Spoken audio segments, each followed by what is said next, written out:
Hola, ¿qué tal? Buenos días, bienvenidos a la clase de bioquímica. El día de hoy comenzaremos con la unidad número 1, macromoléculas orgánicas.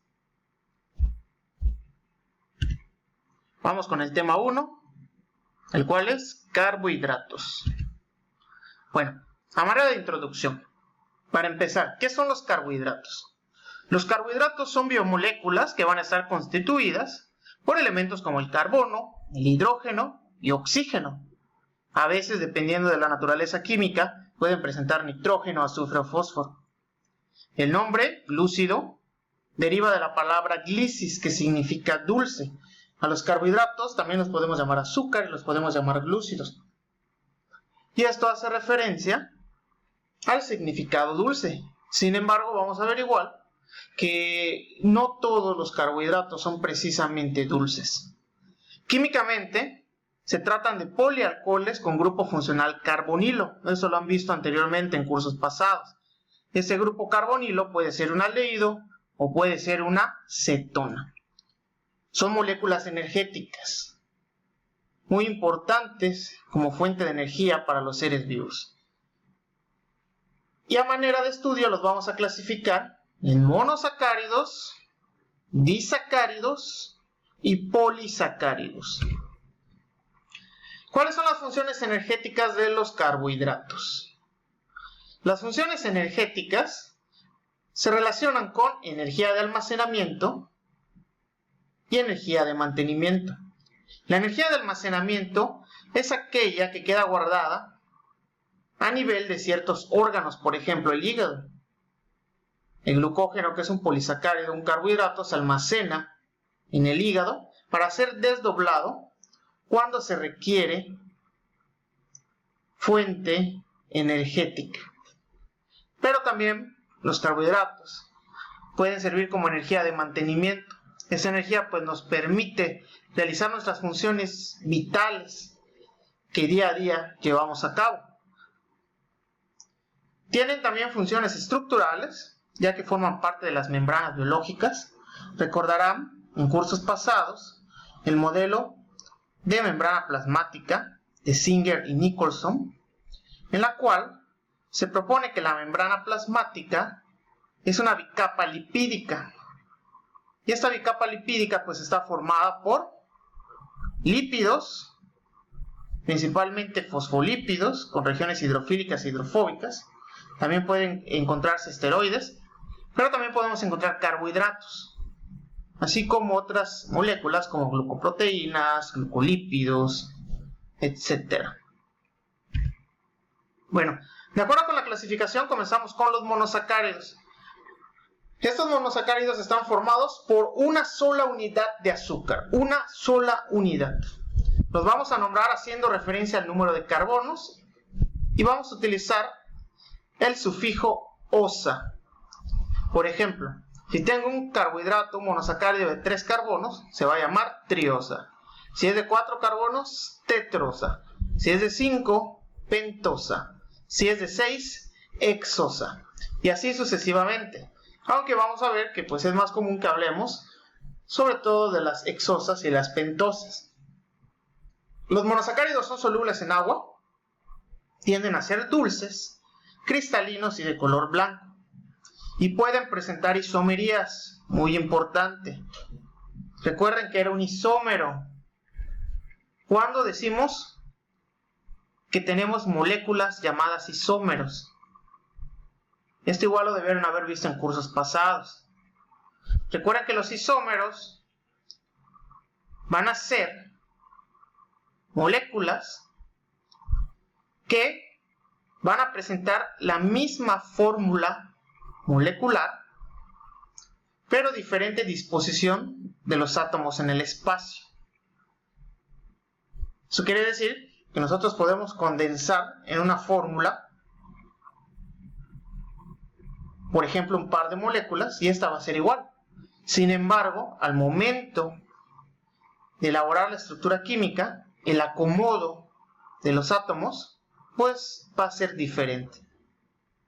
Eso es un isómero. Los carbohidratos tienen como propiedad la isomería, muy importante. Como mencionamos, químicamente, según el grupo funcional, pueden ser aldehídos o cetonas. Le vamos a agregar el sufijo osa y así vamos a tener aldosas y cetosas. Las aldosas van a ser aquellos carbohidratos cuyo grupo carbonilo es el aldehído. Y las cetosas pues van a ser aquellos carbohidratos cuyo grupo carbonilo va a ser la cetona. Todo esto igual ya lo vieron en cursos anteriores. Aquí podemos observar dos proyecciones de Fischer. Las proyecciones de Fischer son estas proyecciones en donde colocamos de manera plana la estructura química de un carbohidrato, colocando los carbonos en el centro y a los costados podemos distribuir los hidroxilos. Recuerden que son polialcoholes, aquí tenemos muchos hidroxilos, y también los hidrógenos. Bueno, ¿cuál va a ser la diferencia? Aquí podemos observar que tenemos una aldosa, tenemos el grupo aldehído, CHO. Y aquí podemos observar que tenemos una cetosa. Tenemos un carbono, doble enlace, y un oxígeno. Tenemos nuestro grupo oxo o cetona. La glucosa, por ejemplo, pues será la aldosa más conocida, mientras que la fructosa va a ser la cetosa pues más conocida.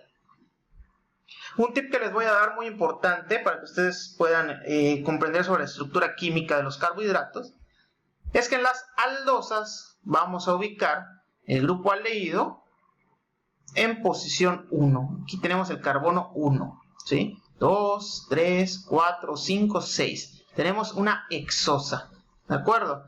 Entonces ese carbono está ubicado en el 1 y representa mi grupo funcional aldehído. Por lo contrario, en la cetona, si nosotros observamos, mi grupo funcional cetona va a estar ubicado en el carbono número 2.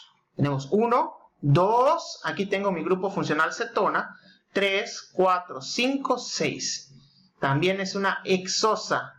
¿Sí? La fructosa es una hexosa. Solo que aquí va a ser entonces una aldohexosa, porque tengo grupo funcional aldehído, 6 carbonos, y esta va a ser una cetohexosa, porque tengo grupo funcional cetona, 6 carbonos. Aquí aldehído, carbono 1, aquí cetona, carbono 2.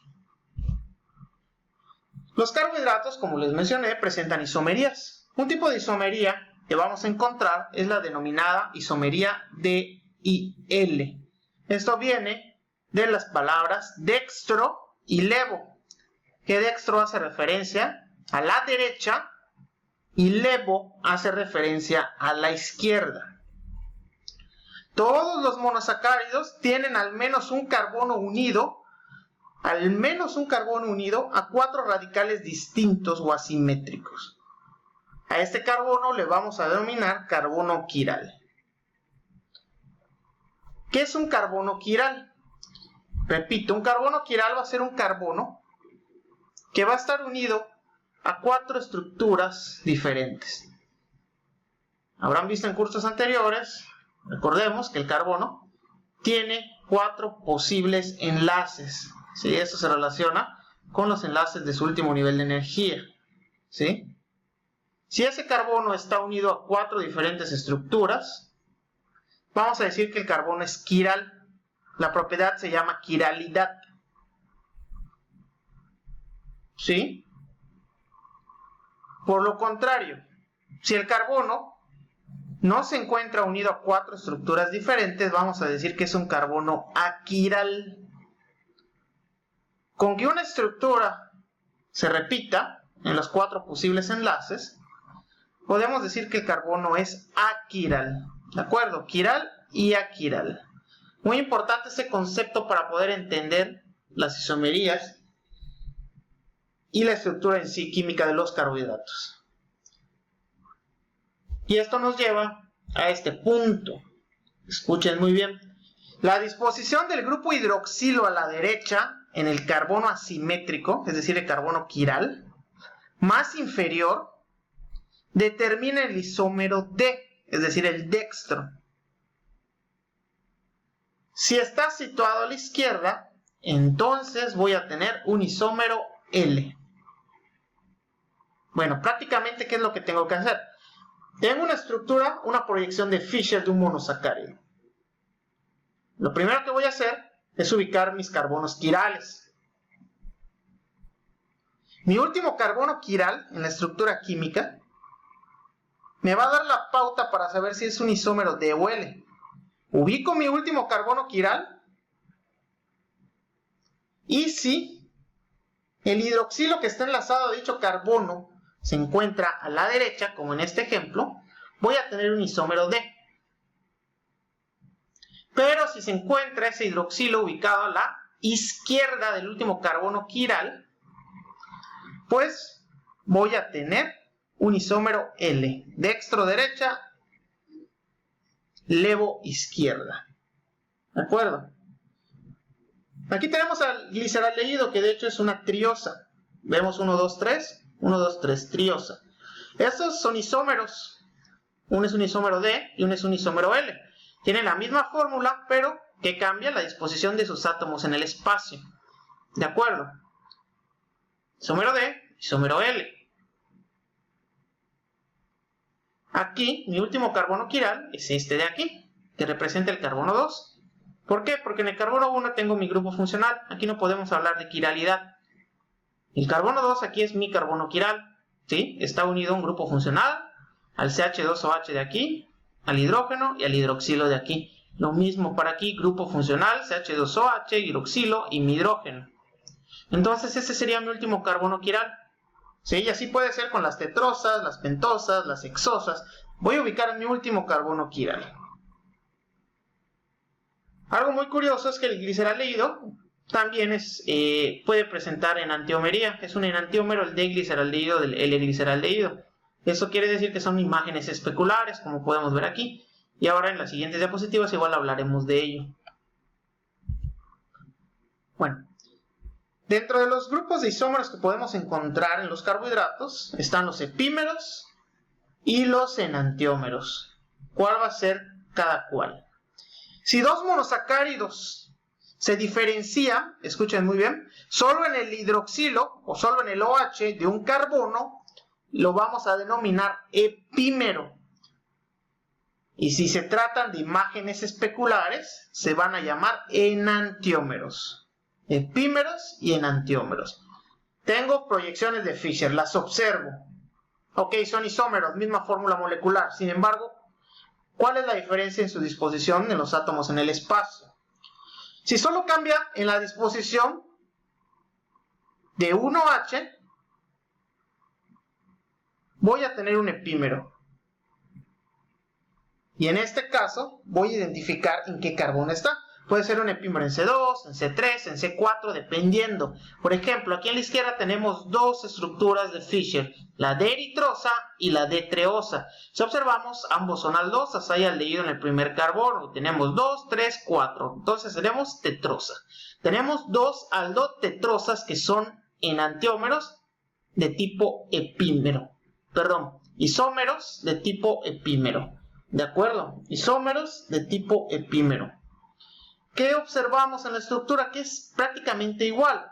La diferencia es que la eritrosa, en el segundo carbono, el hidroxilo, está a la derecha. Mientras que en la treosa, el hidroxilo está a la izquierda.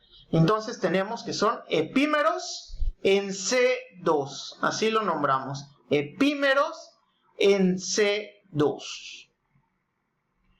Bueno, y aquí tenemos otro par de epímeros, la ribosa y la gilosa. ¿Cuál será la diferencia? Si observamos, tenemos 1, 2, 3, 4, 5. Tenemos pentosas, ¿sí? De ribosa y de gilosa.